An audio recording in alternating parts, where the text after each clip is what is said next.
What is up, people? Hello and welcome back to the channel. Welcome back to the Cup Chasers podcast. We got another episode coming at you live and direct. It's been a wild weekend in the Premier League. Alexander Isak out for months after Liverpool have gone 6 unbeaten. Florian Wirtz finally gets an assist. The combo, the $120 million combo, finally comes together, but then goes right back down. We'll be getting into that, of course. Arsenal stay top with a nervy victory at the Hill Dickinson Stadium. Victor Gyökeres with the penalty smashed home. And, of course, Erling Haaland and Man City decimate West Ham as we expected they would to keep the pressure on. And Aston Villa, 10 games on the bounce, also keeping pace with Arsenal. Just 3 points back, seem to have put a gap between them and the rest of the pack behind them. All that and more coming right up. But first, let's go ahead and hit the like button. Subscribe to the channel if you are new. Of course, thanks for being here. Hype it up if you got any of those left. And we want to know what you're thinking in the comments section down below. Of course, I am joined as ever by Nez. And again, for his second appearance on the Cup Chasers, it's the man, the myth, the legend. Asif is here. How we doing, gentlemen? Great. Nez, I think did I do it backwards again? Yeah, you did it you did it backwards again, but everyone's gonna think I'm cool. It's crazy because I tried. When we watched the thing back, we were backwards because I was like, okay, I don't know, whatever. I think it's a setting that I have because I have a mirror setting on mine, so it might be. People know who I am. I think maybe. Maybe you've appeared on the show a number of times. I think at this point we might get it, but I think no better place to start since Asif is here than with Liverpool. 6 unbeaten, looking good. Tottenham were horrendous as normal. I definitely want to get into some of these horrendous challenges, but all in all, it's a good win. Like I say, 6 unbeaten, back to 5th place. How are we feeling? Well.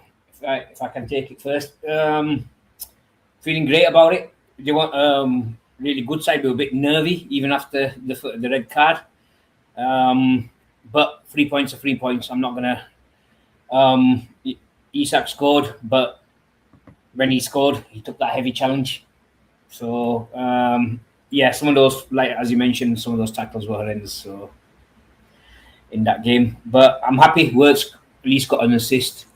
And it's monkey off his back, so to speak. So he can carry on getting off, and hopefully he can kick on from there. I know he's made some tactical tweaks, slot to get him more into the game. Hopefully he pays off. Isak looks like about 7 months out with that fractured ankle. That's him gone. So we've got one fit striker at the moment. Salah's out as well, so not looking good. I'm glad with the 3 points, as I said. But we shall see. A better performance, I think. Generally, he's made some tweaks, which I'm happy about because some of our tactics were all over the place previously. So we'll see. January is going to be interesting. Defense-wise, hopefully we can get a defender in. And maybe Semenyo, fingers crossed. I would prioritize that defense, like you were saying. I mean, Semenyo is attractive, and you got some definitely injuries to deal with now. Was Gakpo suspended, or has Gakpo got an injury as well? With Gakpo, I don't know about that. Let me just have a quick check. I wasn't 100%. I know he wasn't playing injuries why he didn't. Game, he wasn't playing in this game. That might have been why, yeah. He's normally I can see it, but also he's out. Defense. Yeah, he was out. That defense is like, what is Virgil doing on their goal? Virgil, yeah, but Konate is more of a asterisk for me than even Virgil at the moment. He's looking shaky every time someone runs at him. Mm-hmm. So. Absolutely. I did want to look at each of the tackles. I think it's a stonewall red for Xavi Simons. The straight red for Simmons. I think maybe you can say he didn't mean it. It's an accident. He's just late or whatever. But when you go studs up down the back of somebody's leg, for me, accident or not, that's dangerous. Yeah, I mean, but a foul a foul doesn't mean you did it on purpose. It just means you fouled somebody. Like that's. Yeah, we'll talk about the Willie Saliba penalty incident. With that, I actually agree with that, and I don't normally agree with that at all. But for this one, it was a red for me personally. I agree with you with that one, Jake. And the second one, the second red for Romero. Well, that's just stupidity. Yeah, that was just self-explanatory. You can't really, he does lose he's got a history of losing his rags now and again at the end of games as well. So it's not the first time he's done that. It must be something about the water on that side of London because they do goofy stuff over there all the time, man. I don't know what's wrong with them. He was arguing with I think that's also a part of it, is he is arguing with the referee over every single decision, right? And so, honestly, yeah, when you're 5 feet away from the referee and you kick somebody, you're going to get a yellow. But if maybe you hadn't been such a dick to him the whole time and you weren't, he may have been like, you know what? I'm just going to take a breath. I'm not going to, they're already down to, he may have had those thoughts. But I know from experience because I was that guy to the referee. Refs hated me because I was in his ear over everything. Whether I was the captain or not, I was talking to the ref the whole time. So I can attest, they don't do you any favors late in the game when you've been yelling at them the whole time. It makes it easier, actually. Yeah, for sure. One thing I definitely wanted to look at as well is this idea of the advantage rule and the fact that the goal is given, right? But then Van der Ven breaks Isak's ankle. Now, we've heard that he's had surgery today, and it's like an unknown amount, but it's definitely like season ending. 7 months. 7 months, yeah, they're saying about March time, roughly. Yeah, so, if he's lucky, and that seems soon. If he's lucky, But my point being is that the goal is given, right? Because it is an advantage. Now, if Isak was we're passing that, right? And that challenge happens, stonewall pin, stonewall yellow card, for sure. Maybe even goes to VAR for a check on a red card, right? And the question I'm asking is, it's a horrendous challenge, and because Liverpool have scored, there's no punishment.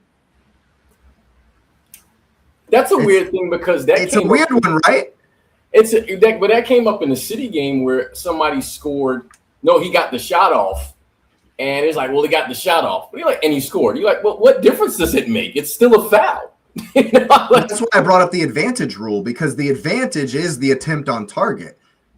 But even if that happens in the middle of the field, ref plays the advantage, the referee can then go back and give the yellow.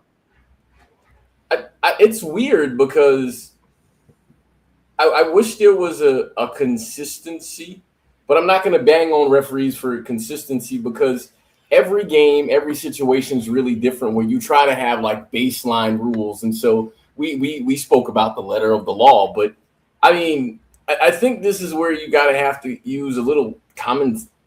I don't like that word. I mean, you got to use some sense, use some sense and assume, hey, man, this is a foul. I need to make sure this guy knows he wasn't supposed to do that. Yeah. Minimal.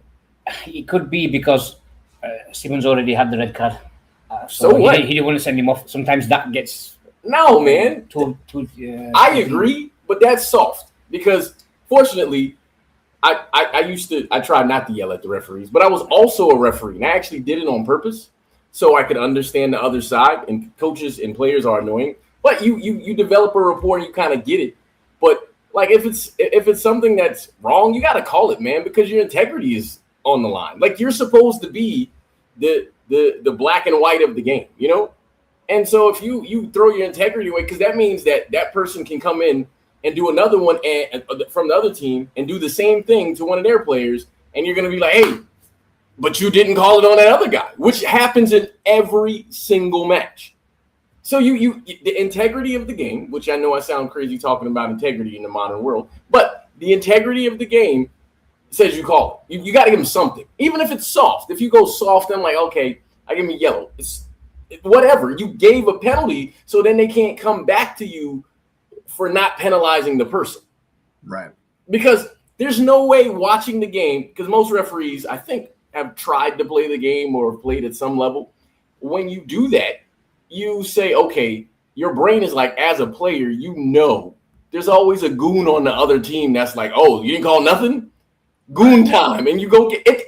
It's sports. It's literally sports. That's what we do. I'm the goon.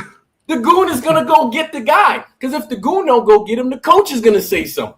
Because you're going to hear the coach complain. The player's going to be like, hey, man, coach is right. And then they're going to go do something stupid. So you give something for it. Something. I agree. And it's interesting because in this situation, there's never a retroactive punishment, ever. Nope. Right? And so do you think maybe the defenders know that? So if I'm going to throw everything I have at this to try to block it, and if he gets this shot off and scores, or if he gets a shot off and I hit him, so be it. I'm not going to get called on the foul if he gets the shot off. So I'm going to, If I'm thinking through recent memory, I don't think anyone ever gets penalized that way. I think that's my point. And so I'm going to say, based on what you just said, yes, they know, because if we can see it, they for sure know it because they have analytics behind those things. Coaches are watching these. That's their job. They're hey man, going after him. They're not going to call anything if he scores. But he should have gotten it. But it was. I knew he was trying to stop the goal, obviously. So he just rushed in. He was no malice in it or anything like that. But he was red. Does he need to scissor him though? Does he need to close his legs like that? Van der Ven, does he have to do that? Like, that's an objective question. As he's sliding through Isak's legs, can't he try to maybe do something, or does he have to close his legs like that? I'm not gonna say that. That one, I can't call. That one was a bit of follow through. Yeah. I'm not gonna say that anybody's out here intentionally hurting people or anything. I would never say that. But also, by extension of this point, what about when it's offsides? What about when for a fact the ref's gonna put his flag up, but by the new rules they're waiting around? Who was it that got it was Van Dijk that got injured during an offsides play off a crazy challenge that just should not have been happening. Well, we complained about that last year because City had a player that got hurt after a clear offsides play. Yeah. And the thing about it is that I get the spirit of the law because they were stopping plays and you're killing momentum. So I get it. But I think this is where you get the referees again, where you have to go into the judgment of, okay, man, you know what it is. Just call it. Just throw the flag up right away. I mean, again, because I've played, just stay in your space, hold the flag up, and let the play go. Right? If you're wrong, you're wrong. Whatever. You didn't stop the play. Yeah. I don't know, man. Especially if the play continues and then dies. Right. It's one thing if the play continues and you get a shot off. But if the play stops and then the guy's in the corner and then he comes back out and passes it, put the flag up, man. At that point, you stop the play for sure. Well, what's interesting is I was looking. Sweden plays Ukraine in March for the playoff to go to the World Cup. Right. So I'm sure they're feeling away right now because obviously Isak can't play. Yeah. He can't play. Yeah, I forgot about that. Yeah. Because I'm the sunny side guy. Liverpool play Wolves next, and Chelsea plays Villa. So Liverpool likely will be in the top 4 next week. I mean, yeah. You take what you get, right? I'm trying to throw the positive in there. I guess, but January 8th is Liverpool we're not at the going to Emirates. the 8th. We're talking about the next game. Is Liverpool at the Emirates is January 8th. We're not talking about that. We go week to week, sir. We're just talking about the next one. Because I mean, if we going that far, Villa plays you, and if Villa beats Chelsea and they build up some momentum, I mean, dude, if Villa beat Chelsea and then beat us, they'll be top. So we just stop playing? Is that what you're saying? They're gonna be top even though we stop playing? How they gonna? You can win both your games. If you win both your games and Villa win both their games, Villa are top. Not you. They top with 1 point in front. That's impossible. That's fair. You'd be top by 1 point. That's fair. No, that's fair. And that's fair. No, impossible. I'm just in my head. I'm praying that Chelsea take points off you, because that's your second game out. You've got. Hey man, we just waiting for Forest. Villa to do their Count Dracula stuff on them. And then you've got Forest and then Villa, and then you play Chelsea at the Etihad. I know. And then Liverpool will love that more because you just hating on them. You were hating on them, and I put them in the top 4 for the next game. And then if Chelsea play us and they get punched in the face, that means they're solidly in the top 4. If we technically, if you beat Wolves, if you don't beat Wolves, no. If we beat Wolves, we beat Arsenal.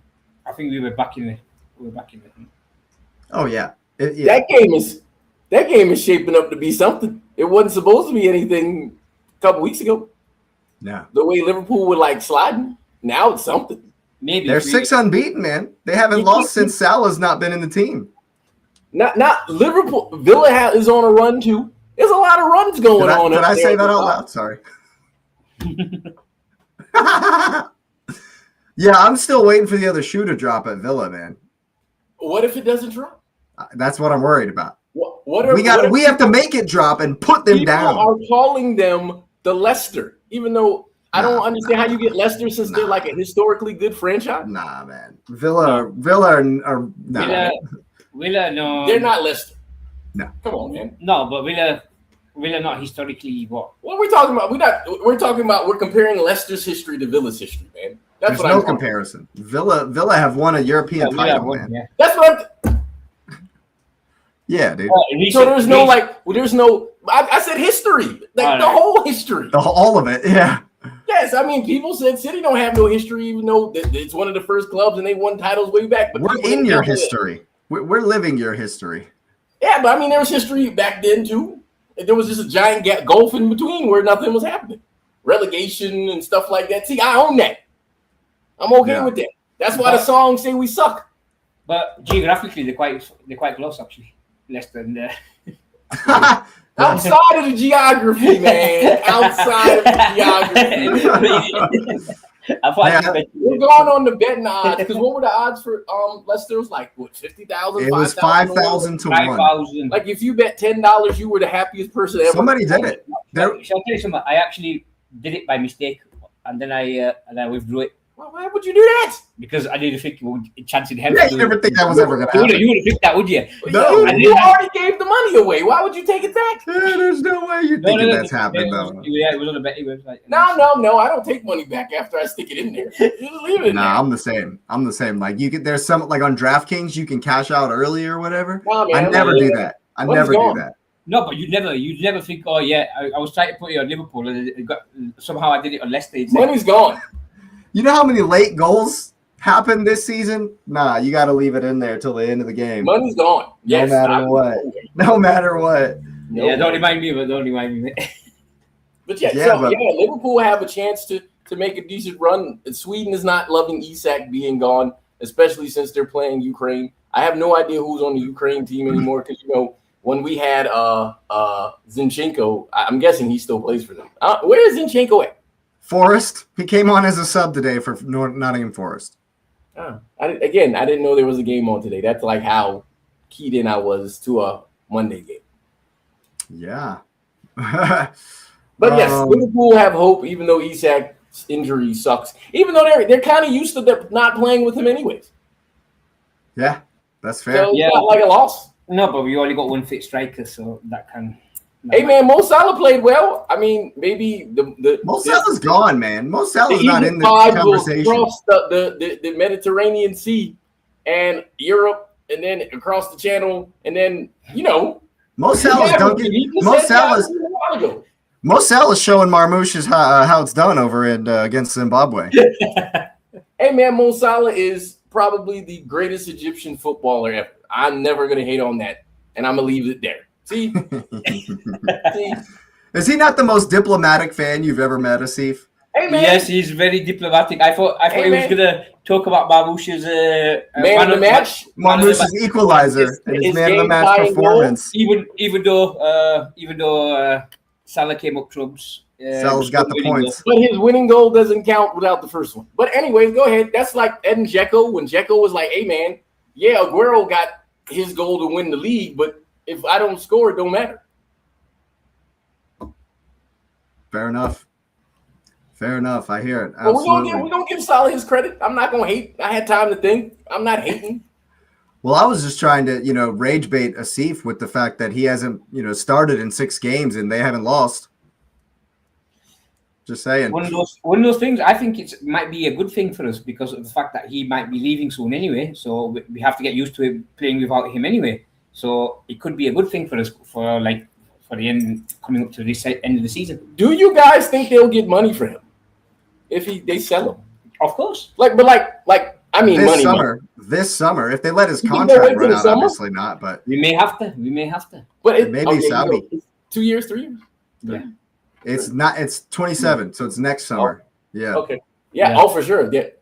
So Saudi League, I'm sure they'll yeah, I can see Saudi coming in the summer, but it won't be no 80 million. If not, they always got the US League. He would destroy the United States, man. Absolutely destroy the United States. Just join the the NBA All-Stars at Miami. Just join the USA Olympic team at basketball team at Miami. Suarez resigned. I don't know what he's doing, but he resigned or something. Yeah, he's a bit player now. I'm sure he's bit. I'm sure. Did you see that part of a player? Did you see?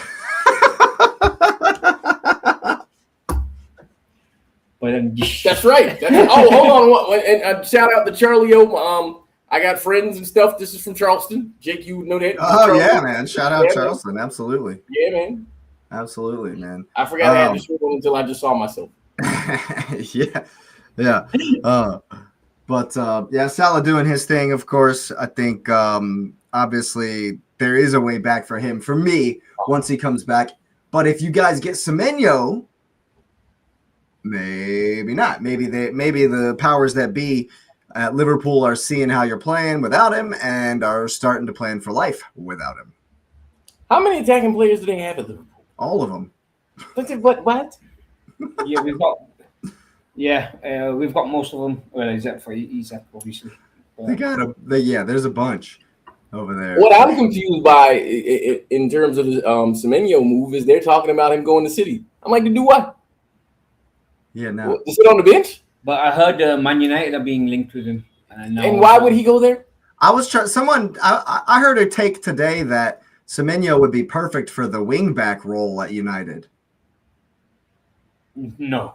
I was confused. I was very confused at that one. Was that on TalkSport? No shots taken, but definitely a shot. It might have been on TalkSport. Yeah. Oh, then we already know what it is. Then. No. It was something. That people. I was mystified for a bit. So you want him to defend? No. No, but mind you, Amorim might put him on the wing as a wing back with some of his No, see, that's why I don't think Arteta would ever want him. I mean, I'm not going to talk too much trash because, man, you was in 7th place, man.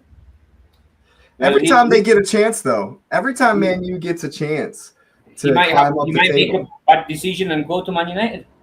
I don't understand why any player in this moment in form would go there. I mean, you can see from the outside this insane chaos going on in that club. Yeah. Why would I go there? Unless they offer a bucket load of money. Yeah, but I'd go. I still wouldn't go there. I mean, look at what they're doing to Kobe Mainu, and I heard a rumor that he knew what his brother was doing with that T-shirt. and that like he sanctioned it all. Firmino, I think that would be a mistake selling him. They need to get him in the team. Yes, I think he's a very good player. So last season, I think he spoke for himself. I heard an insane rumor that City want him. I can't believe that. But I will say this, because everybody keeps talking. We'll go to it when we get to City. Carry on. He's always welcome at Liverpool. We might have a spot opening up. Carry on. There you go. But you probably won't need him to beat Wolves at home at the weekend. Then again, that's what I said a couple of weeks ago. And Arsenal failed to score against the Wolves. Put 3 past. Well, they scored 3 times. We'll put it that way. So let me just little word of advice: don't let them have the ball, and you'll be fine. No, it's at home. I think we should be able to keep the ball at home. So I think we should be okay. I'm not saying we'll definitely beat them. It's football, so anything can happen. But I think we have a pretty good chance. What day is that game? Is that after Christmas? Is that right? Is on the 27th. The 27th. It's Okay. Yep. All right. No one's going to be watching that game. No. Yeah, you'll be on. I'll be watching Arsenal Brighton, but I mean, only Liverpool fans are going to watch that game. Don't mess it up. That's all I can say. Don't do what Arsenal did. Don't pull an Arsenal. Well, I don't know. People might watch it just to see what Liverpool does because they'll be in front of Chelsea, and then Chelsea has the 12:30 kick with Villa. So that might be worse. I mean, the other games in this window are not great. West Ham, Fulham, Burnley, Everton, Brentford, Bournemouth, and then Arsenal, Brighton. Yeah, none of them are good. Is what it is. Hopefully they don't. Hopefully we can beat them. I'm not, like I say, they gave you guys a game, so. Look, man, they're horrible. This is the worst Premier League. I know. This is the attitude that I took into the game, and I got embarrassed for it. I get it. But these guys have not. Dude, I've learned from you, Jake. I learned from you, Jake. I'm not making any predictions. They're so bad. They have 2 points. They have 2 points. This 2 is why points at Christmas. January will be very important for them. 2 points at Christmas. Dude, if you give them your fit, just pack it in. If you give Wolves their first win at Anfield, just pack it in. Just pack the season in. It's done. Yeah, it's over. Y'all are fighting for a Conference League place. Just pack it in. You got to beat Wolves, man. They're not good. No, we should beat them on paper. As I said, they can give anyone a game on the day, as you guys found out. So. Hey, people might be fat after Christmas or something. Did you hear what Pep said about it? That's why I said what I just said. Yeah, that's funny. Yeah. So Liverpool are definitely going to smash Wolves. I'm not trying to put the hoodoo or the jinx on it or anything like that. No, Jake, don't make any predictions, please. No, not after that. 5-0, 5-0 pool, 5-0 Liverpool. Definitely going to be an absolute massacre. He's just do the hoodoo correctly. Florian Wirtz hat trick incoming. To do the hoodoo correctly, we have to then also say it's a loss if they don't score 5 goals. Yeah, it's a definite loss if you don't win 4-0. Oh, hoodoo.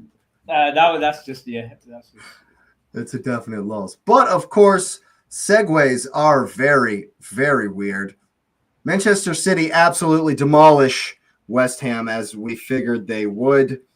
And Erling Haaland with the brace.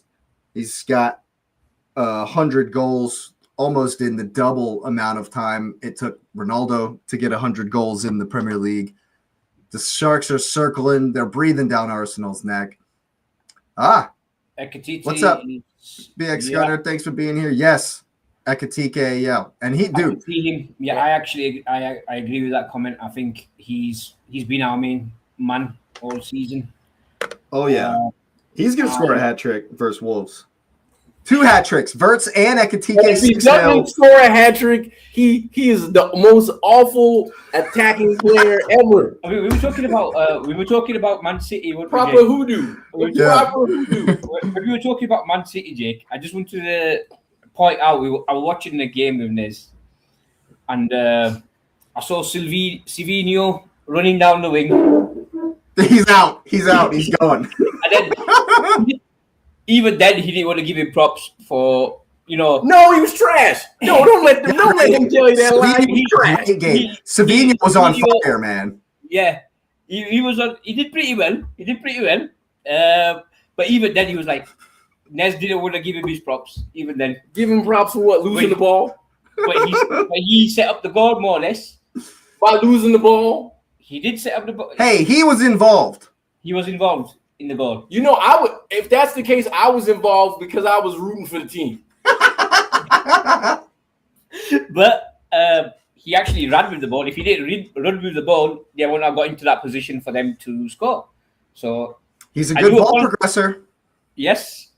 Now, if we put Haaland on that same run, Doku, Shirky, anybody, do we get the same result? Go ahead and say it. Because y'all know the answer to that. Go ahead and say it. Now, hey, Savio, because that's his name. Savio. Can we talk about something else?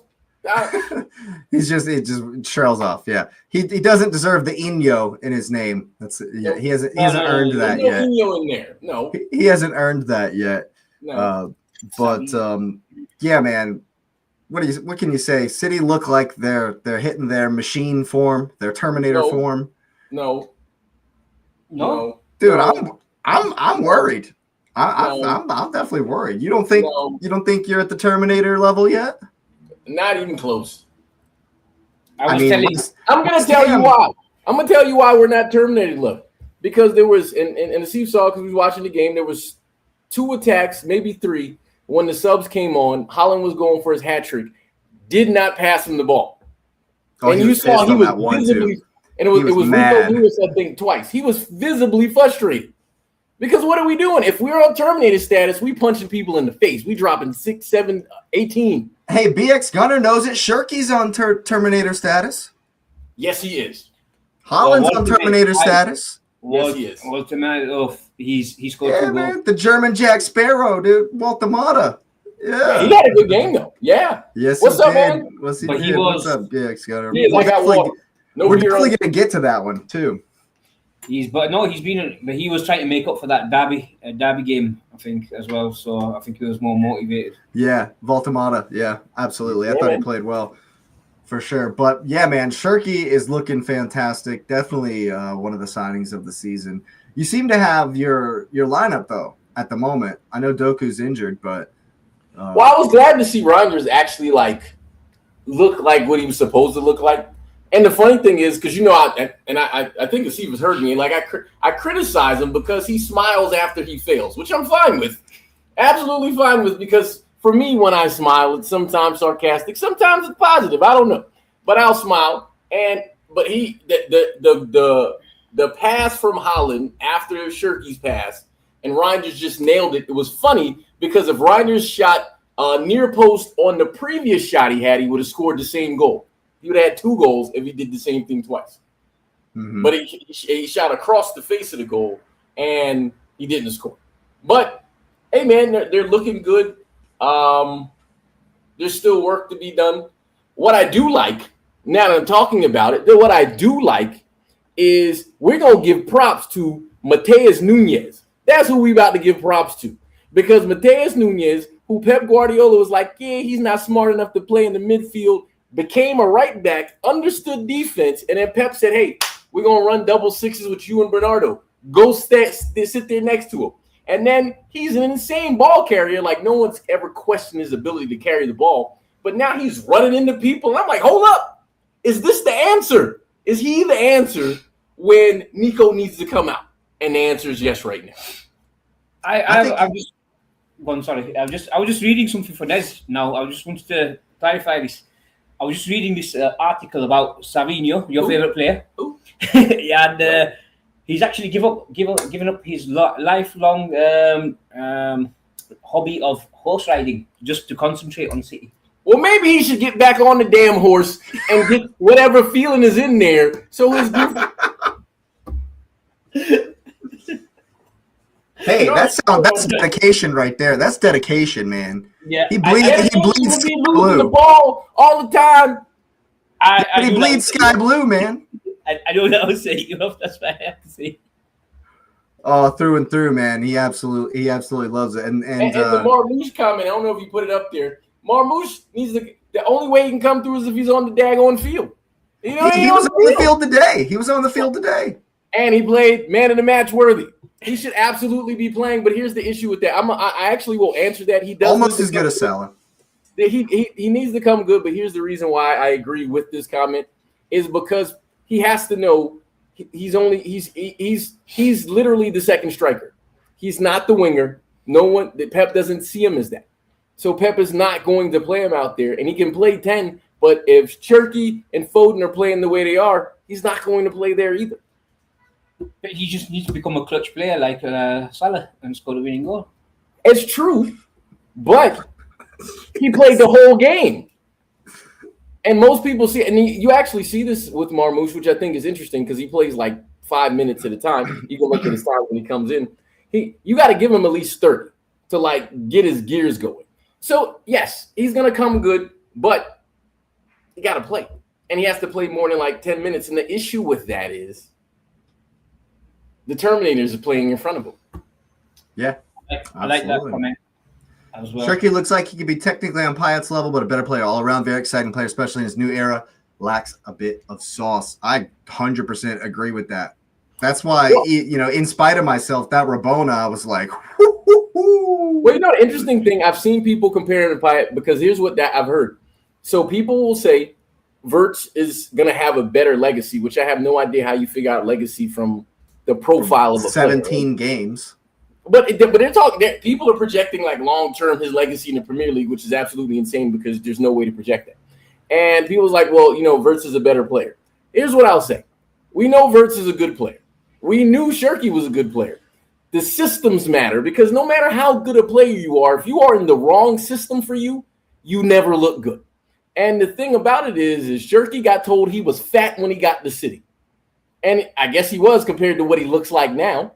And all of a sudden he came back from injury, and the dude is literally undroppable. Yeah. Undroppable. The only thing he lacks is the speed in the lungs. And once he gets the speed in the lungs, it's over. And the thing about it is people keep asking about, the Kevin De Bruyne replacement. First, can we please stop trying to replace legends, right? You can't replace a legend. You can't replace anybody who plays the way they do. Here's what we should try. Let the new person come to create their new legend. And then when the new person creates their new thing, they can be the first version of them. And that's the issue. I agree with the Grealish thing that he just said. Here's the issue with Jack that I don't understand. Is Jack is a chaos player, right? But Jack was missing what Cherky has, which was the technical skill and the flair. Jack didn't have that. Jack was just the chaos, I'm going to run at you guy. I think he's got the technique, just not the speed, the quickness. Jack Grealish, that is. Right, but the thing about it is, here's the issue with Jack. He never showed that he could hold and control the ball in the middle of the park, which is what Pep needs. When Cherky was playing early, he was losing the ball, and that's why he was always a sub. He holds the ball now, and he plays. Because in Pep Guardiola's system, you must hold the ball. If you can't hold the ball, you can hold the bench. That's literally how it works. Ask Calvin Phillips. No, I agree with the system and comment. I say let's see how works out for Liverpool, for example. Yeah, when he, for sure. He's made some tweaks. Let's see how he works. I think Wirtz has been playing well recently, to be honest with you. Just because he doesn't get the G&A, I'm obviously going to jump on the banter bandwagon and make fun of him because that's, banter and tribalism and all that. But, objectively, his performances are steadily improving. Well, in addition to that, man, you have to really account for there's a physicality and sort of mentality you have to have. Plus, because we've talked about this with Coutinho and other big money players, people don't realize how much that big money thing weighs on you. Like Grealish was rough when he first got to City because all you heard was, we spent this much money on you, and that's all you heard. And so that means I got to get goals from you all the time. Yep. Cherky came in, zero pressure. Hey, man, just ball. All right, well, I'm a ball. And that's what he did. The only player that I can think of in recent memory who people spent insane money on which I sent you the video on, which is still funny, is Bale. I know there's others, but Bale, they spent the same money on him, and he immediately hit the ground and was like, I'm Gareth Bale. Yeah. And that's one of the few where people was like, hey, man, they spent X. Yeah, exactly. They spent X. But Bale, see, the difference, I think, with Bale is Bale went to Madrid, and there was already, a godlike guy there. He was never going to outshine him. Right. So all you had to do was come good. And so you're saying, okay, hold up. You got the godlike guy, a striker. So all I got to do is fit in where I am, and this team gets goals anyways? Easy work. Verts went in, and they're like, oh no, you got to be the guy. What you mean I got to be the guy? I just got here. Right. We don't care. You got to be the guy. We spent 100 M on you. Or, well, more than that, right? Yeah. And then, like Grealish, when Grealish came, hey, man, we spent so-and-so. You're supposed to compliment Kevin now. Mm-hmm. And then he didn't. And it wasn't like he was a bad player because his second season there, we don't win the treble without him. I'm standing 11 toes down on that. We don't win the treble without him. I've heard that echoed from other City fans as well. We do not win it without him. He literally slows play. You could not take the ball off him. And he got fouled all the time. Yeah, that's one of his best attributes. Also, I think in this day and age, since in the overinflated market, and every single person is just, their valuation is just ridiculously high. I think that really there's only a handful of players who have justified their $100 million. Like Isak was under the pressure, Yeah, he was under that pressure for the amount of money they paid for him. Like it's I can only think of two, honestly, Declan Rice and Moises Caicedo, that you can 100% say, yeah, we would pay 100 mil balls once again. And Caicedo caught hell for that, man. Caicedo, when he first came, though, he was catching a lot of He was catching a lot of. I agree 100%. Enzo has not justified his 105. But you know why Enzo got it? He got it the same reason McAllister got the same plaudits. That Messi magnetism made him there. Because McAllister is not a bad player at all. Well, I will die on that hill. Messi's not around. Enzo Fernandez needs to worship the ground that Lionel Messi walks on. And I'll die on this hill.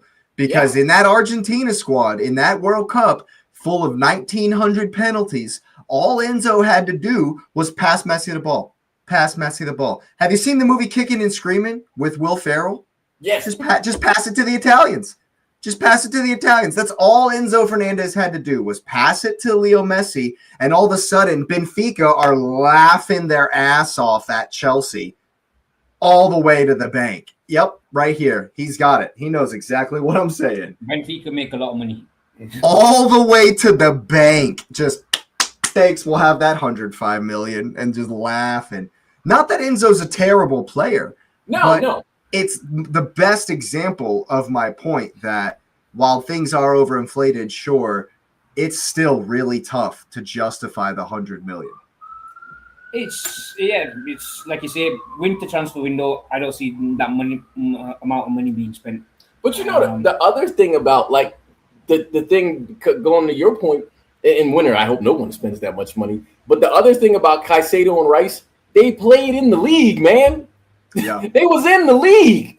Yeah, like Caicedo was killing at Brighton. Like Brighton literally had players on top of players on top of players. Rice literally had just won a cup at West Ham. Like he'd been showing consistently. He was the captain of that team. He's that guy. Like, but these other guys, I mean, like Declan Rice was Declan Rice by himself, and Caicedo was like, hey man, that guy is good, like you could just see it. And then when they both played in their national teams, you can see it. When Enzo went to Argentina, the Messi magnetism was there. Yeah, man. Yeah, it was. No, like I say, going back on topic, City playing well. They're going to be challenging, I reckon. Might even see Savinho leaving in the winter transfer window. You never know. Might have some good news for this. No, man. Savio bleeds sky blue. He's not going anywhere. No, hopefully not. Just so I've got more topics to. That's guy. Oh, absolutely. Pepe at Arsenal was a horrendous flop. Ooh. Oh, Yeah. Man, that was a rough one. That one was bad. Hey, but is this if I'm not, this is the same Pepe that's, with the porn star, right? Is this the same? yeah, Pepe? yeah. That's the one. Hey, man, that money he got was spent well. Hey, do you, bro? You certainly didn't do anything for Arsenal, so do you? I guess Oh man, that was a disaster. He left on a free too. Yeah. After that, Disaster, bro. Don't even get me started on Arsenal's post Wenger, pre Arteta business. My God, what were we doing? But I think Bertus come in and done a good job for you guys. Oh, he's definitely turned it right back around. Absolutely. But you're right, Asif, Man City breathing down our necks. And in my opinion, it was never, ever, ever going to be the case. Yeah, for sure. He's here to save us. It was never, ever going to be the case that that Arsenal rather just walked the league. No one was ever going to let us do that. Last month we heard 8 points and it was a walk. Yeah. Now, you know how I've been. I never talk anything because, hey, man, it's a long season. It's a long season, man. We were never, ever just going to walk the league. It was never going to be like that, especially with, the fact that everyone hates us. And for good reason. I will say. I sent you some videos that confused me about Arsenal. There are some Arsenal fans out there. And hey, I've had some delusional takes for sure. But there are some Arsenal fans out there that are just, Oh yeah, I've met. Yeah, I've seen some videos about. Yeah, dude. The one about Arteta over Wenger, Arteta over Pep, Arteta over Sir Alex Ferguson, Arteta over Mourinho. What are we doing here, guys? Can we just a little bit of realism here? Or Saka getting into the Barcelona team. That one I said you was crazy. Oh yeah, Saka getting into the prime over Messi. Prime Bale? BBC. Yeah, dude. I can't believe that one actually had me looking up stats, and we'll just end this right here. I love Bukayo Saka to death. His best season ever was not as good as Messi at PSG. And that was Messi's worst of all time ever. And Saka has yet to beat that ever. So can we stop with this BS, please? Thank you. All right, moving on. The recency bias is insane. Yeah, it's absolute insanity. But I definitely think that the pressure was on Arsenal at the Hill Dickinson Stadium. First time we've gone there, but Everton has been, at least away, has been, nervy for me in the past. We drew both home and away with them last season, and I knew we were going to need a performance, especially a response, at least, to the dross that was last weekend. And I thought that they did that. I thought it was a much improved performance all throughout the week. We were calling for quicker play in the transition. When you turn the ball over or when you win the second ball, just don't let Everton get set. What's the easiest way to beat a low block? Don't let them set up. I think, personally, I was looking at the game Same. I'm gonna talk about Gyökeres first of all. I think he was getting bullied. I think he was getting bullied by the Everton defense. I think he's a big guy. I don't see, and he's played for Coventry before. He's used to the physicality. I'm not sure why he's not putting himself more in there, in physicality wise. That's me, just me personally. When what I saw. Would you say what? Do you think it's the manager there? Is the manager telling him to do that? Because, there's no way, based on like what you said and just looking at the profile of the player, of knowing how he played, and then all of a sudden he doesn't play that way. You know what I mean? Well, I think it's a lot. I think it's a lot of the Gyökeres against Leeds is definitely the one against the way he played against Burnley, the way he played against Atletico. Those are the ones that we're looking at. Hold on one second. Just one. And yes, we are waiting for Saka to be better than Mahrez at Leicester, because Mahrez at Leicester was literally the player of the season. Yeah. Sorry, my dogs were dreaming. They're making weird noises in their dreams. Hey, man, dogs dream. They do stuff. Yeah, I had to make sure it was okay.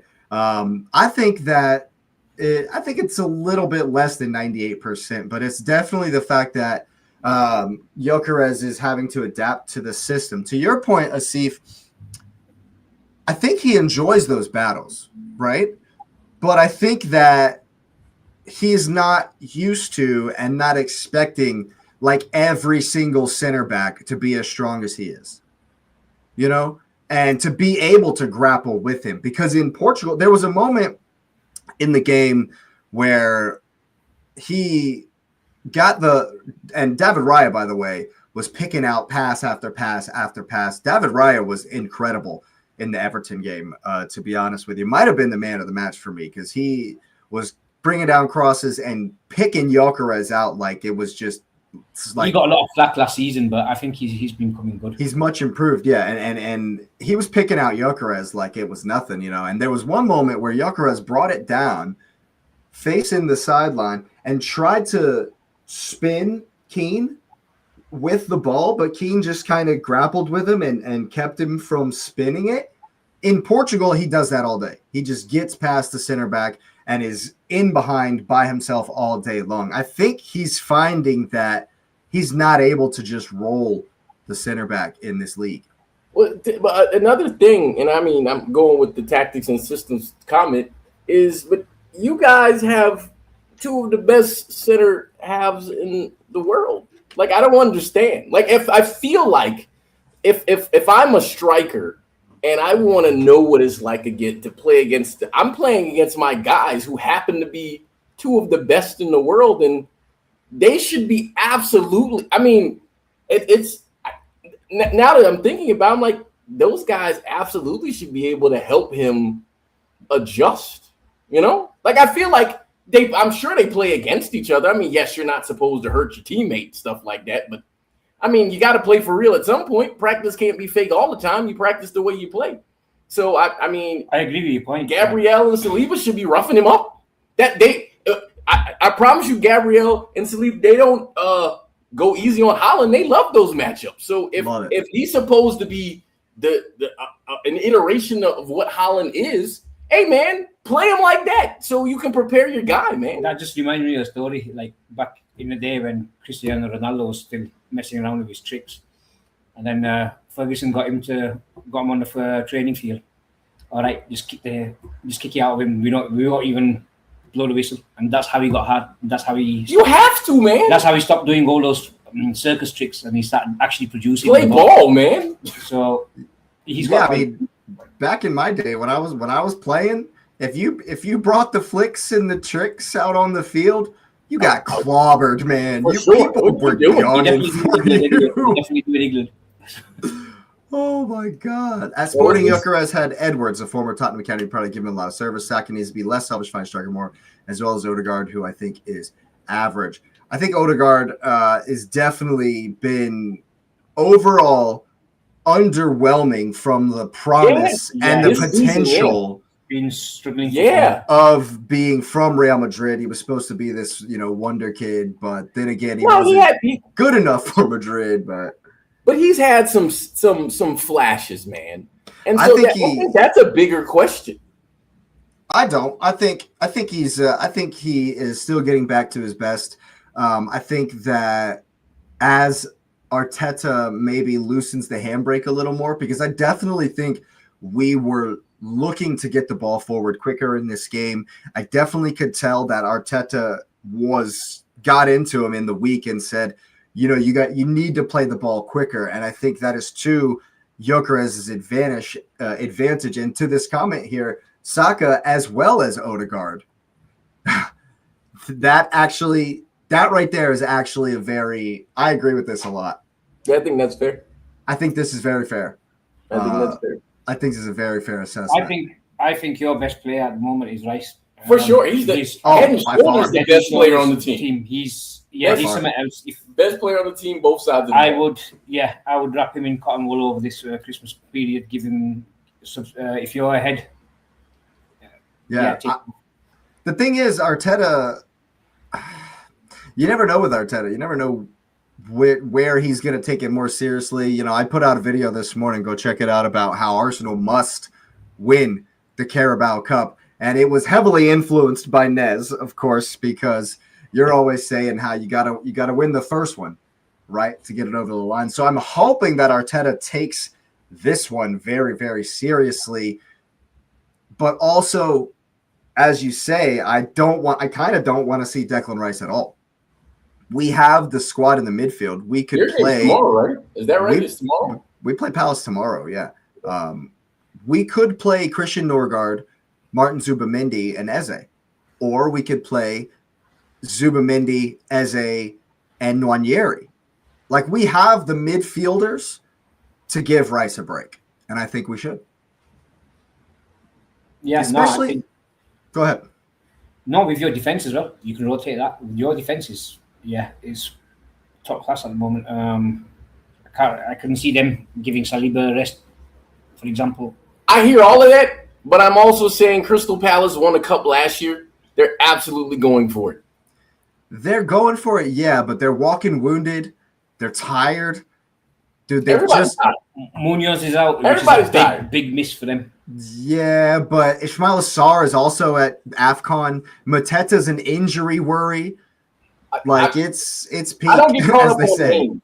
And here's why I'm saying I don't get caught up on names, because in cups make names. I hear you, man. I'm not saying your lineup is bad. I agree with you. I wouldn't, if I have to choose between having Rice for the long haul or playing him in this game for something that might not necessarily matter, then okay, I get that. But I'm on, you need to win.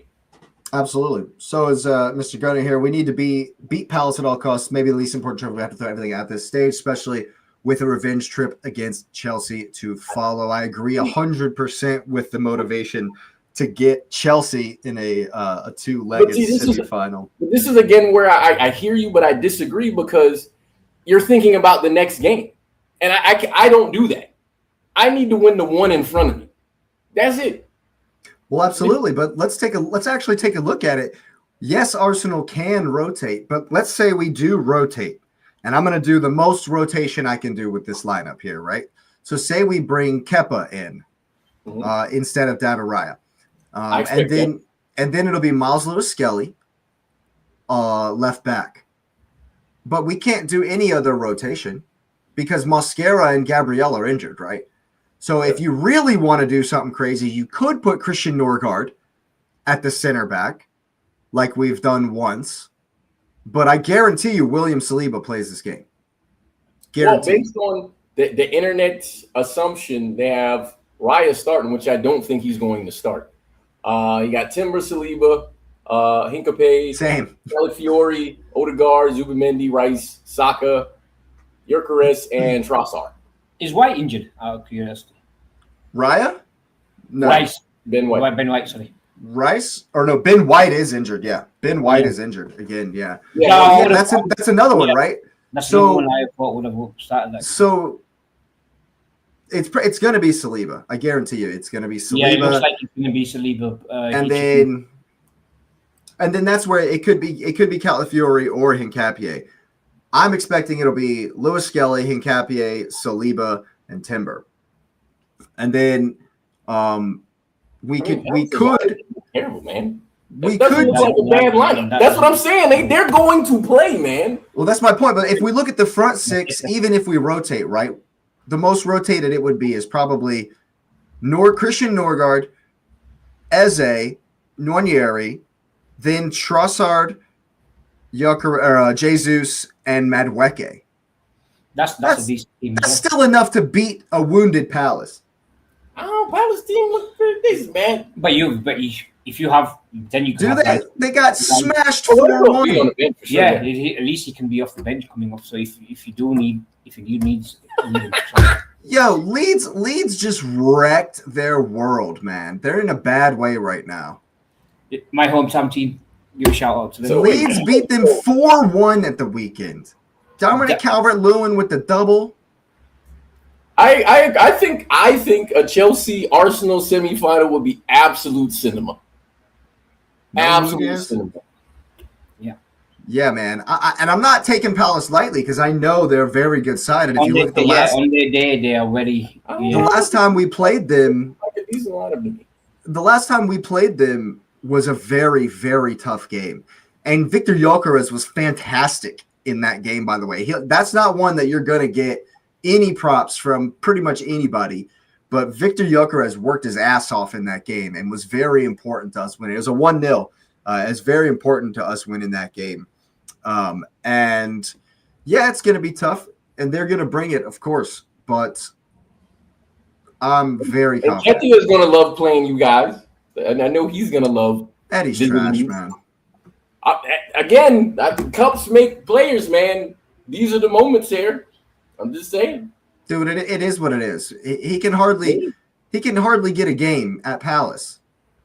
I don't know why. He's gonna get a game this time because they I don't know why we gave him that last contract. Well, I mean, we talked about that before. So he's just about the Carabao Cup. You guys have got Newcastle, haven't you? Yeah, but we don't play them until later on. Yeah, that's a long ways away. Actually, the first leg of the semifinal is not till January 13th. But I'm looking forward to the Newcastle game. I like playing them. I mean, it's never fun. Yeah, but I just like playing them. Never fun. And looking at this, it's at St. James's Park as well, which should be for even more. The first leg is, yeah. Yeah, it doesn't mean anything else either. But, yes. Have you ever been to the stadium? It rose that. No, I'm not talking about Have you been to St. James? Yeah. It looks awesome. It rose. I mean, it's like Anfield. It rose. That's awesome. Yeah, I expect Gunnar. I expect them to focus on the Conference League as well, and I feel like they're already falling off a little bit in the league. The last couple of wobbly results, but yeah, I'm confident going into this one. It's going to be a tough game. They're definitely going to bring it, but I feel like even with our rotation, we can bring in the subs, and our bench is going to be way stronger than theirs. For sure. That's where you get the depth. Yeah. Yeah. And so that's why I think Arsenal just from the. Oh, I didn't pick Palace. I'm just saying we'll have it in the end too. And you don't. And I was looking at it, after all the discussion about Gyökeres taking the penalty, and it was a charity penalty, and they gave it to him because he needed a goal. Blah blah blah. Shit. None of that's true. Goal, man. Victor Gyökeres. Now 35 of 39 in his career from the penalty spot.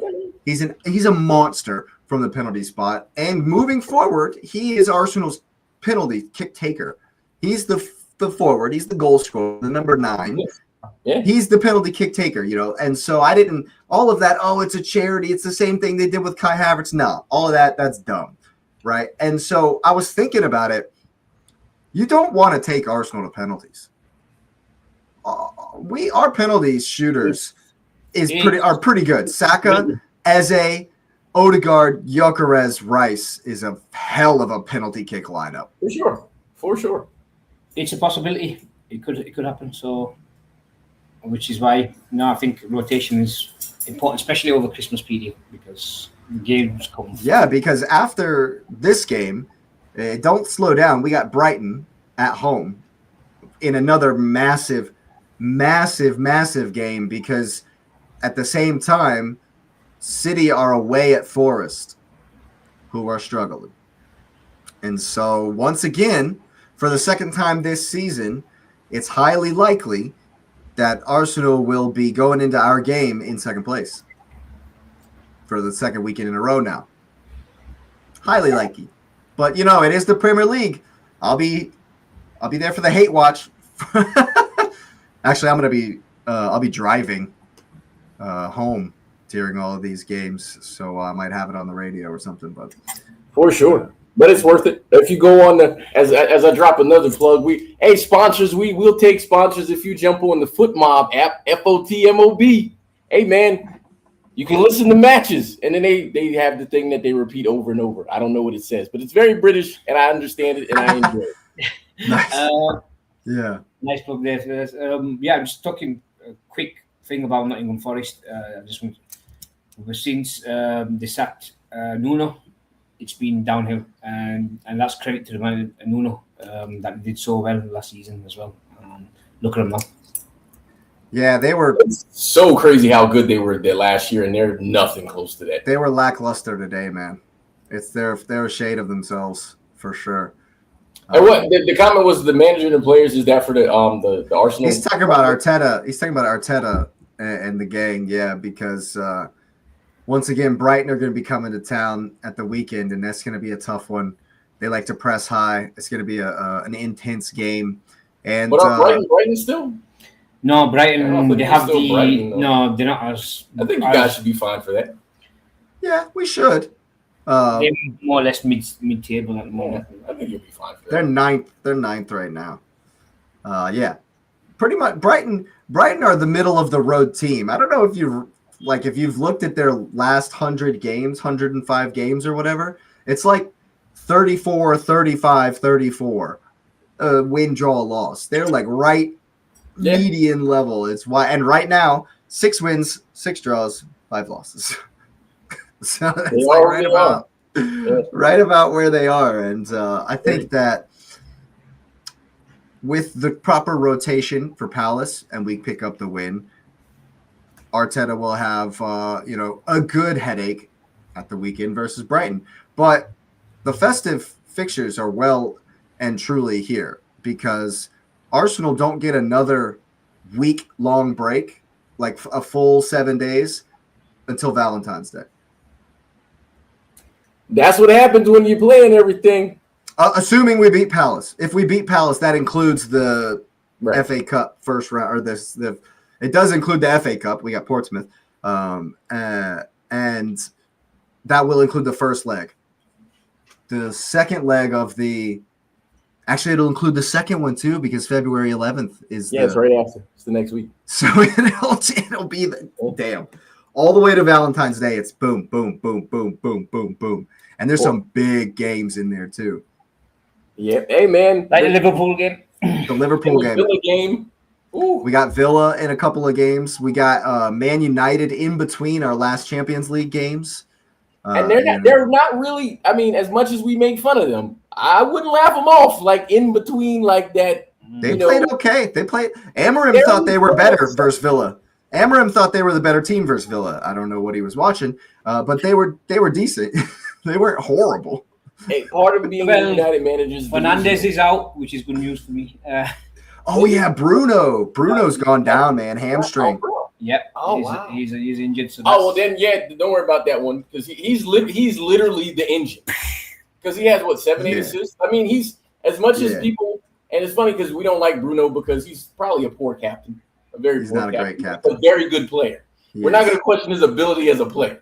I mean, he produces like he's supposed to, but without him in the middle, I don't know. He hasn't missed a lot of games. I don't know what they're going to look like without Bruno. Yeah, exactly. So we should definitely be able to handle them without Bruno, of course. But, for sure. Just the final point, though. The first one is the most important. Just get this Carabao Cup, this Mickey Mouse means nothing trophy over the line. I just want to see Odegaard lifting the trophy, because then they'll know what it means, what it takes, how it feels to play in a final. And I really think that we have a really good shot, because it's not a given that City beat Newcastle. It's also not a given. Got to represent the guys. It's not a given you beat Chelsea. Yes, it is.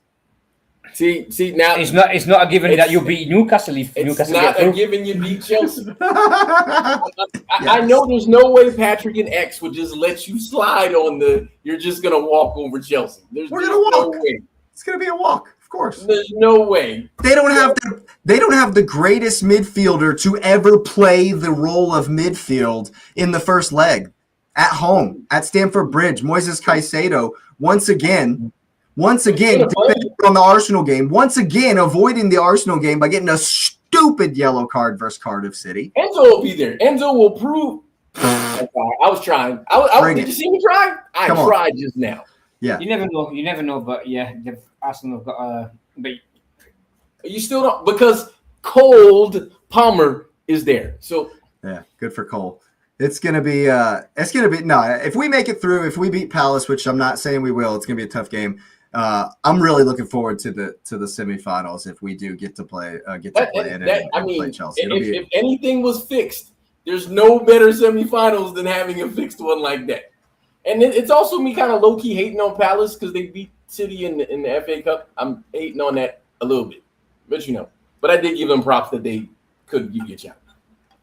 Yeah, but I'm definitely excited about the first opportunity to get some silverware this season. It's always, the knockout rounds of anything are always a wee bit different, a little bit of a different feel. And I would definitely love to put Chelsea out myself, But like you always say, Nez, if you want to be the best, you have to beat the best. Like Napoli won a trophy. Napoli won the Italian Super Cup. Absolutely. But speaking of the greatest team, the world champions go to St. James's Park. And what a weird game that was. Did you guys watch this one? What a crazy game that was. That was a penalty for Newcastle. 100% was a penalty. And, we can definitely start there. I don't understand. People have said that how is this not a penalty? What universe is this not a penalty? I'm sure it was what do you call it, multiverse or some other other dimension or something like that. See, but that's my point about the consistency earlier, man. Just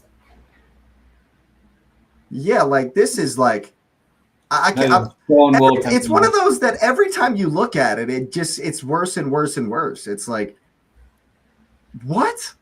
They even looked at it for 5 minutes. Did they look at it? I guess not. I don't know what they were looking at. Did they? They might need some glasses. One thing I do know. I mean, they said an extended arm and the sleeve.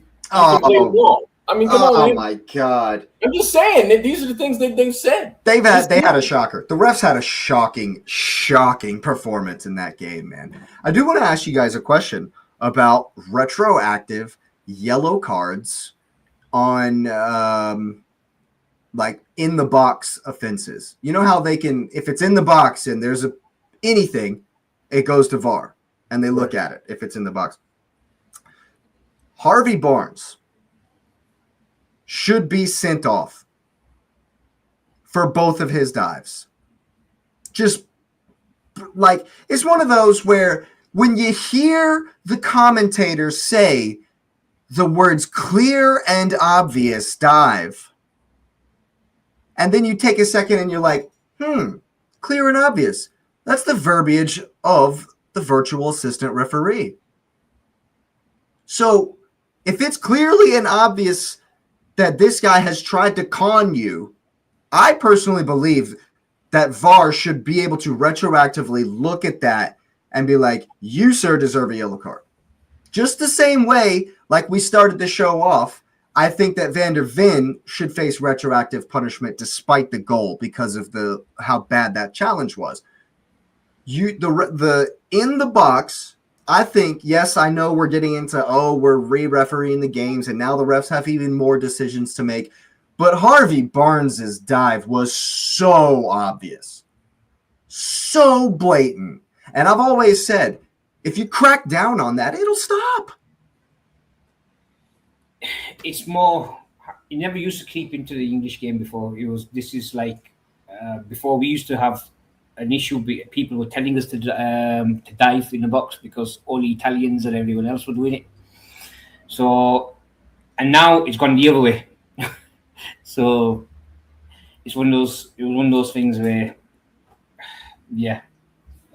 I'm gonna. I don't know if it's devil's advocate, but I'm gonna play the other side. I agree. I'm gonna agree first, but because I'm gonna take an opposite take of if you allow, and I'm only using this example, not the Isak thing. I'm using this example.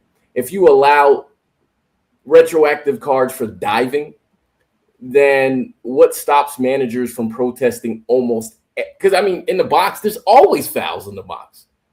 And so at that point, there's guys who get knocked over and these guys are good. They're, as professionals, we know they're good at falling down. They're good at it.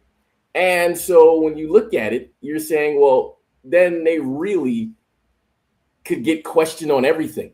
And while you haven't heard it this season, I know last season Arsenal got killed with the dark arts in the box, right?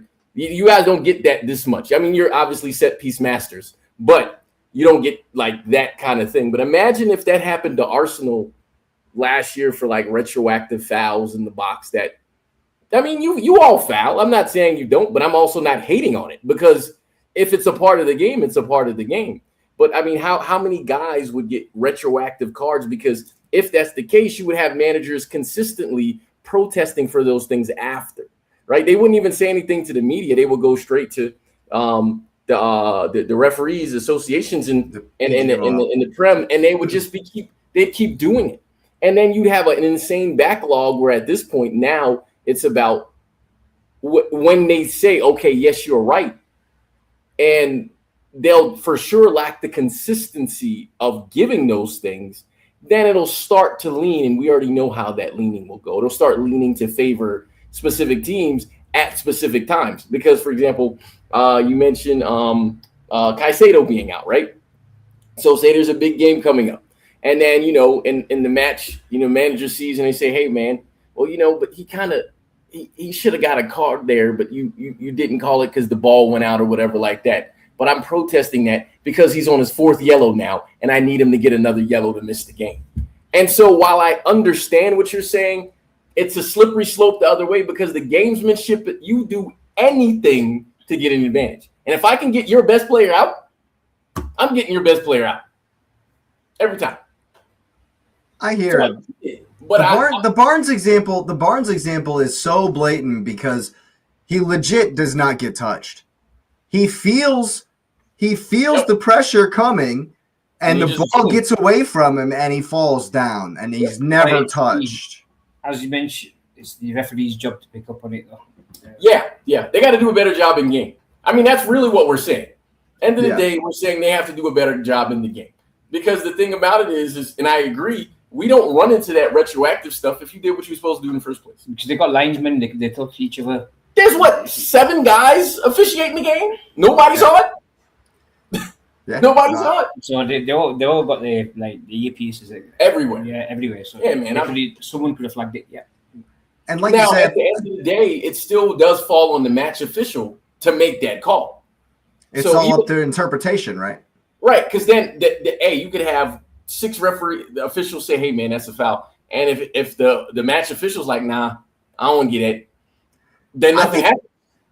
I think we need to get back as referees. I think they need to get back to something you mentioned earlier in the pod, Nez, about the spirit of the action, about what was going on, and it's a perfect segue into something we actually forgot to mention, which I know we should bring up.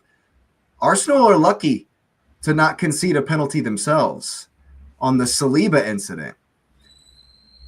And this is perfect for this spirit of the play conversation, because Saliba never sees it, right? Like Saliba hasn't just cleaned the guy out. Right. He doesn't see him, and Barry just goes for his kick a millisecond earlier and just gets there a millisecond earlier, and then Saliba kicks him. Now, the reason I thought we were very lucky is because that's normally given. I was shocked. Yeah. I was shocked that was not. It doesn't matter if it's an accident. Exactly. It doesn't matter. Depends on the ref. Depends, like you say, it depends on the interpretation. Sometimes it was Sam Barrett. That would have been a penalty, like you say. But that's the consistency thing, man. Like and I get it, because if in the flow of the game, do you interrupt the flow for something like that? Because the manager has every right to be angry that you don't make that call. Every right. But also, to your point, I'm quite certain he didn't get the call because of his theatrics, because of how he's flailing as he goes down, is why I don't think it was given. Because I think the VAR explanation was not sufficient contact for what he did, for what happened to him as he's fallen over. And so because he's given it but then the funny thing about that is, but it goes back to the point you just made. So then why don't you give him a yellow for it? For the theatrics, right? Simulation, yeah. Because then it's simulation, right? Because that's what if it's not sufficient, that means you've tried to fool the referee and they should get a card. So see, that's where the slippery slope comes from, because then now you're telling a person how contact affects them. Yeah. And we're just kind of baselining it, but I get it. It's weird though. But that definitely adds a lot to that. Would be a whole lot more for interpretation, because I definitely hear it like, where's the line? For me, my point about Harvey Barnes was no one touched you. That was just the most blatant, obvious thing you've ever seen. But also, like, there are the ones like Asif Verts in the Inter Milan game dove to the ground when he was pulled on. Yes, that's a foul. It was definitely a foul, but he didn't have to go down as theatrically as he did. You know what I'm saying? 100%. He's tugging on his jersey. That's a pin for me, for sure. But it's up to the interpretation of the ref because of how Verts was doing it, you know. And so there are those where there is contact, but he's still diving a little bit. You know what I mean? And so the interpretation, that could be your slippery slope. Yeah, it just depends on how much theatrics you put on. You can do a Neymar and just roll around all day. Or hey, respect the Neymar for getting his surgery and carrying his team out of relegation, even though the Fabrizio thing about he wants Neymar to score the World Cup final goal. I'm like, he got to make the team first. I'm just saying you got to make the team first, but respect the Neymar. Absolutely, absolutely. Another thing about the consistency that was blowing my mind was, so early in the game, in the Chelsea game, Tonali puts his hand on, I think it might have been Caicedo or Reece James, just barely even, doesn't even, because he's running behind him, barely even touches him, right? And Reece James goes down and the play is stopped. And because it's you've stopped a fast break, it's just instant yellow card, right? But it was a clear, ridiculous dive because Reece James feels the touch on his shoulder and falls down. And now this brings me to Harvey Barnes' second clear dive. He's in on goal, and Reece James slightly, gently brushes the back of his jersey like the wind's blowing, and he falls down like he's been shot. Now, yes, huge dive, absolute dive, but you didn't book Harvey Barnes for diving. And B, you booked Tonali for the same thing not 20 minutes ago, but Reece James gets nothing. No, wasn't even a foul, nothing. So, like, I mean, it's in the same game, the same thing, which, by the way, there is a whole nother aside to all these refereeing rules is like some of the rules themselves are nonsensical. You know, like the fact that you can blow on the back of somebody's neck on a fast break and they fall down, you're getting a yellow card. Every time. It's so soft that if a player behind you touches you in the Premier League, you're going down. People just drop to the floor. And that's what I'm annoyed with. I don't have an answer for that one, Ben. And that one's, yeah. I don't have an answer for that one. It's something that's been imported. If people are getting more and more yellows for diving, that's all I'm saying. But I've been tooting that horn for how long? Back when long time ago in the medieval days when I was at school, he was we used to dive. We took a dive like that. They say, get up. You know what you're doing. We'd get a lot of stick for that, for someone doing that kind of stuff. But for sure. Nowadays the youngsters dive to the floor. Nothing. Oh, you hit me. Oh, you touched my toe. Or it's. I'm not gonna lie. Mentality when it comes to playing football than it was back when I was playing in school, for example, or whatever. But it is what it is. It's like I say, there's something that's crept into the game from after all the other nationalities coming in, etc., etc.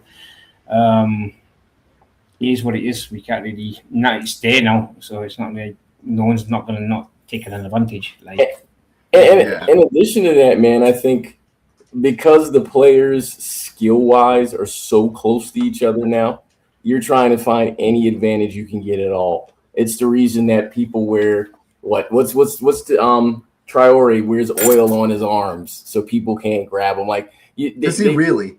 Yeah, it's like, so he wears a specific shirt and he oils it so like they can't like get a hold of his shirt, and so you do everything. Like, these guys do everything to try to get an advantage because these players are so much bigger, faster, stronger individuals than they were before that you have to find some kind of way, because skill is something that doesn't come for everybody. Like, you might have like the basic foundational things, but like technical ability is something that is largely a gift, man, and you just have to hone it. A lot of people don't have that. Like, they talk about how technically good, like in that video I sent you where they said Saka is technically more sound. They said Saka's more technically sound than Salah. And I paused because I was like, oh, I don't know what that means, but it's been back in the day. It was more technical. Now I think it's more like athletic. There's more running involved, for example. So the technical players, there's not as many as say back in early 1990s, for example, where you had players like Del Piero, Baggio, for example, Zola, who's you don't have those kind of flair players now as many as you used to have before. Yeah, for sure. Some people these days, this recency bias and overhyping, it just gets out of control. It just gets out of control. But it plays into why it kind of contextually plays into why we see what we see, and the diving and the refereeing and the falling down and the goofiness that exists. I agree 100%. But I don't know if we can expect that to change anytime soon. Unfortunately. No.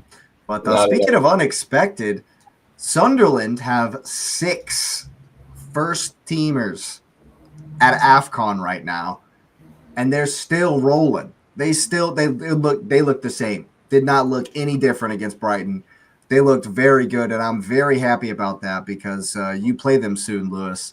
And I was worried that you were going to get, you lucky bastard, you were going to get to go to Sunderland when they had half their team out, and so I'm like, man, but I was very encouraged by their performance at Brighton.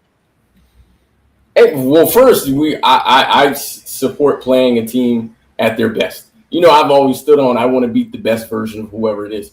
But second, there's no luck because City went through a gauntlet earlier. Just because you're going through your gauntlet now doesn't have anything to do. The schedule was the schedule.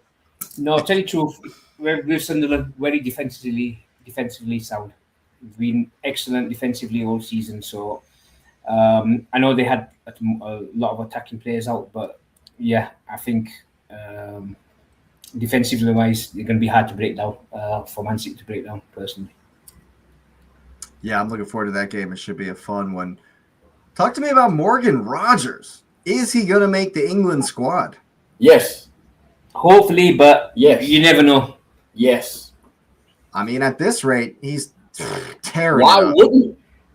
Right? I mean, you're an English guy. I don't see why you wouldn't. Yeah, we've had funny selections before. So Tommy is pretty cut and dry. Tommy, hey man. Is it going to take a German for the English to finally win? Nah, I doubt it. So traumatized. I'm traumatized. I'm not going to say we're gonna get through. Or I think in Europe we're one of the better teams. I'm not going to say, but I don't fancy our chances if we came up against a Spanish team, for example. They're a machine. And and in the Euros, I think we rode our luck at times as well to get to the final. So Denmark, for example. Hey man, long as they don't get on the Messi or Ronaldo fate train in that path, they should be fine. This should be Because fun. we already know. Like, I don't even know if there's a bet out, and I don't bet like that. But I'm betting that Messi and Ronaldo play each other wherever that game is. Of course. Where it would be in that knockout. It's happening. Do we know where it would be? I feel like it'll be in Dallas. It feels like the most Dallas game ever. Of course, the biggest stadium we got, of course, for the most blockbuster game possible, yeah. Yes, but it's happening. Trump and Infantino probably made a... There's no way that game doesn't happen. For sure. I'm honestly shocked that they didn't rig it for the final. I was rooting for that. What are we doing? Like, are we a proper corrupt nation, footballing nation, or what? Like, what are we doing? We're failing at that. We can't even be corrupt well enough. Like, what are we doing here? Okay, so the order would be, hold on. Guess where it'll be if they play each other. Guess. It's Atlanta, the Mercedes-Benz. It's the place where all of the giant games are happening for some reason. Los Angeles. No. Seattle. It's in Miami. It is Miami. Of course it's Miami. I should have known. Who's the home there? Known. Who plays in Miami all the time? I should have. Why? Yeah, I should have known. What's the most expensive game in the group right now, and where's it located? I thought that was the Colombia. I thought that was the Colombia-Germany game. Colombia, Portugal. Yeah. Guess where that game is being played? Miami. In Miami. Of course. It's absolutely of course. Book it. It's happening. It's Miami too. There's no way that game is not happening. Right, Croatia game as well. That's going to be a game. That's in Dallas though. Yeah, that's in Dallas though. You might see Nesde. Yeah, you might see me there. Hey, can I come? if we can find a way to give these unborn children I have to whoever I'm sacrificing them to, yeah. Yeah, for real. Right. Just take my left arm, just right here at the at the shoulder. I promise my kid will work for you forever. Yeah. My firstborn. Oh I have some cows too. Yeah, the whole dowry, the whole thing. Everything. Oh, let's see what we got here. No Charlotte games for the World Cup. That is disappointing. Yeah, Charlotte did a really good job hosting different games. And, even though Tepper is like a weird figure in the area based on what I've heard. Didn't you mention most of the games are on one side of the U.S. for a reason? Oh, yeah, for sure. Like the USA games are all on the West Coast because they're making sure everyone watches them. Everyone can watch them. Yeah. They're making sure everyone watches them. Everyone watches them. Yeah, absolutely. But Charlotte was a really good host last time. So they're doing some of the there's a game on May 31st in Charlotte for the U.S. men's national team for one of the warm-up games. They'll host well. Like Charlotte hosts really well for like international games. I enjoyed when we went there for the Club World Cup. I went there when they hosted the Gold Cup, and it was really good. And they obviously hosted one of the semifinals for the CONMEBOL tournament where they had a fight. But of course, they still did well there. Of course, dude. Speaking of fights, I saw a game somewhere that had 17 red cards the other day. What? Yeah, dude. It was like right at the end of the game, there was a huge fight and like a bunch of people. I think it was South America. Yeah, of course. 17 red cards showed in one football match. It was Bolivia. It was in Bolivia, wasn't it? Yeah, Bolivia. Yeah, in the Bolivia game, Blooming and Real Aruro.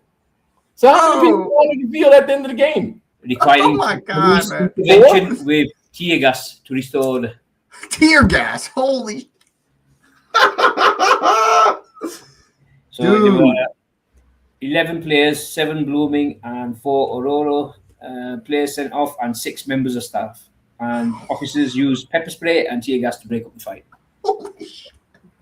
And there's clips on YouTube, guys, if you want to read. Bolivia! Hey, man, they don't mess around.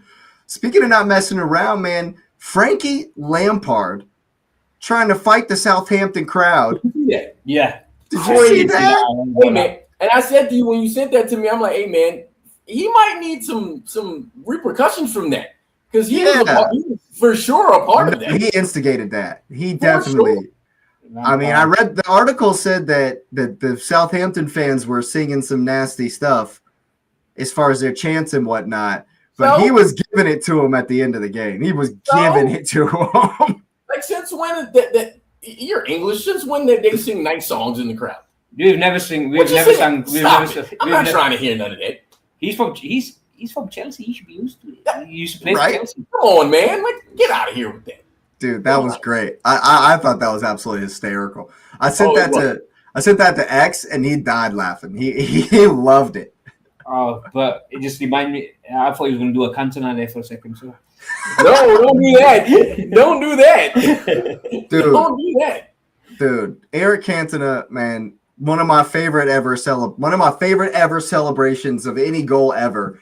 When he scores, I forget what game it was, and he just gets in that guy's face and he goes, "Hey, man," and then just walks off and just right in his face. The kung fu kick is still crazy, man. It's still crazy, man. Yeah, man. They don't make him like that no more. I remember watching it live and I just saw that and I was like, wow. Crazy, Shit. man. They don't make him like that no more. I remember reading one of the Man United players' autobiography, and Ferguson's in the dressing room afterwards, giving him all stick afterwards, and then he comes to Eric, and everyone thought, oh, he's going to give him a proper hairdryer treatment, and he was like, "You can't do that, son." that's all he said to him. Normally Ferguson's like, do that. Yeah, he used to come out with he used to swear at everyone, but not to him. Not to him, not to Ronaldo. They used to get special treatment. Well, first of all, Cantona is crazy. Like, we're just going to already own he's crazy. Yeah, he's nuts. It's like Zava. It's like Zava from Ted Lasso. Which I know they're supposedly making the show. Please don't make any more seasons. We're good. No, they did. They are making more. Do anymore. It's a spinoff. Asif, have you seen that Ted Lasso? Yes, I have. On Apple TV. First 2 seasons, yeah.